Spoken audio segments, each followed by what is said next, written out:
Apple and Peter Jackson have given a sneak preview of the footage to appear in the forthcoming new Anthology Episode 9.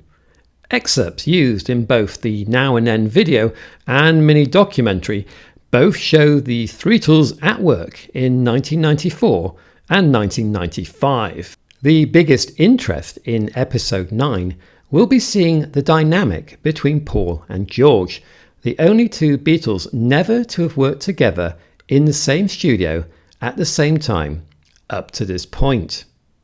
George's imploding finances really forced him to finally get on board with the entire anthology project to secure his own ultimate Beatle payday. Yet his underlying differences with Paul and his perceived disrespect for George's songwriting and playing capabilities were never properly resolved. How they managed to work their way through these will be fascinating to see in Episode 9. In Paul's Hog Hill Mill studio from February 1995, Paul and George are shown recording their acoustic guitar parts, with Ringo adding his own drum parts. With echoes of the Let It Be sessions, where Paul has suggested how to play his lead guitar parts, Paul questioned the use of George's slide. I was worried because it was going to be George on slide. When Jeff suggested slide guitar, I thought dubiously, oh, it's My Sweet Lord again. It's George's trademark. John might have vetoed that. But in fact, he's got a much more bluesy attitude. Very cool, very minimal, and I think he plays a blinder. How much of any disagreements will make it into Episode 9 is intriguing. Both Paul and Ringo shot footage of themselves performing, so it could be quite candid. However, unlike Let It Be, there were no hidden cameras or any other subterfuge deployed. Apple unearthed over 14 hours of long-forgotten film, primarily shot during these 1995 sessions, and dutifully handed them over to Peter Jackson. At times there are some quite tender scenes and tender moments shown between Paul and George. Hello, Neil. How are you? Hello, George. Nice to see you. Very nice. Hello, it's a vegetarian leather jacket. Yeah. Whilst despite the undeniable joy of playing together again, there seems to remain a certain wariness between the two of them. Who is this? It's John. Oh, is it? John Lennon of the Beatles. Oh, that's what's her name? Pat. Who's this? We don't know that. Oh, Some other lady. God, they were horrible. Lady of the night. Horrible girls, weren't they? No, George, it's a very fine leg. It's a nice bit of stocking top. Ooh. Just because you've graduated in the world. They're fine ladies. There is still a lot of point scoring going on, and it seems that Paul is reverting to maybe their former relationship back in the 60s, when at times he came across as rather an older brother and quite forbearing. The 3 As a Bird sessions were successful enough for Paul, George and Ringo to reconvene, this time at George's Friar Park on the 23rd of June. However, there was apparently an animated 3-hour private conversation in the garden about recording a version of Let It Be to conclude the anthology series. This was abandoned, with that day used instead to record acoustic versions of early Quarrymen and Beatles favourites.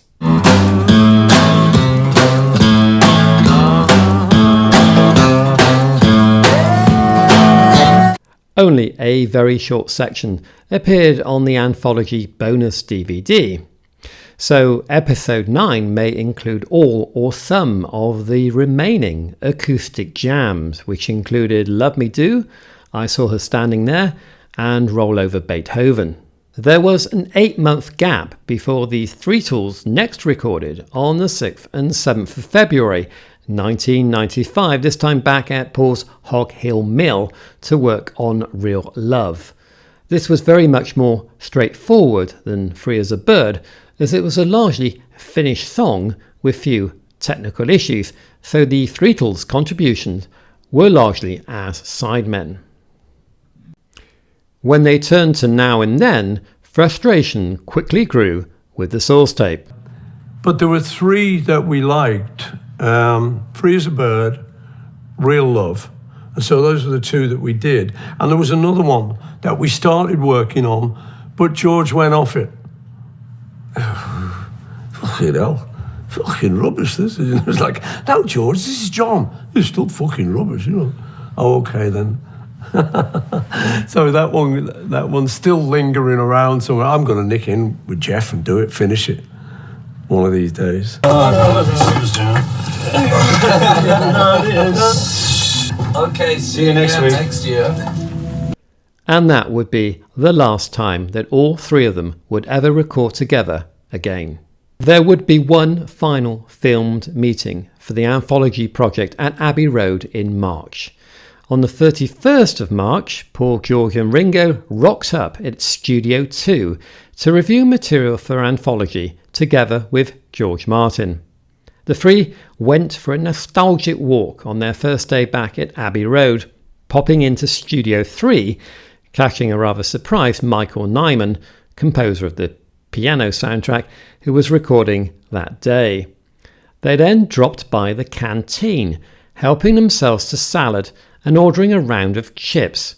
This time, there was no hidden microphone in the flower pot. The Abbey Road footage is likely to be the joyful payoff to episode 9. As they listen to multi-track tapes together with George Martin, the mood is harmonious and the old Beatles jokes start to kick in. Whether we see them vetoing some of the tracks to be used is another question. In contention were Love of the Loved and To Know Her Is to Love Her, both from the Decca audition, Red Hot from the Star Club, She's a Woman, the live version from Shea Stadium, Think for Yourself, Love You Too, Paperback Writer, all the vocal versions, and Nowhere Man, live from Tokyo. Also in contention were Getting Better, Magical Mystery Tour, and the 27-minute version of Helter Skelter, all vetoed. There is a marked difference in George's appearance as his health continues to worsen going into 1995.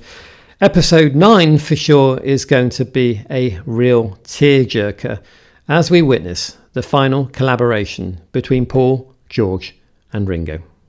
Only three of us, after all those years and all that life. John, really excited. Do you want to put the kettle on?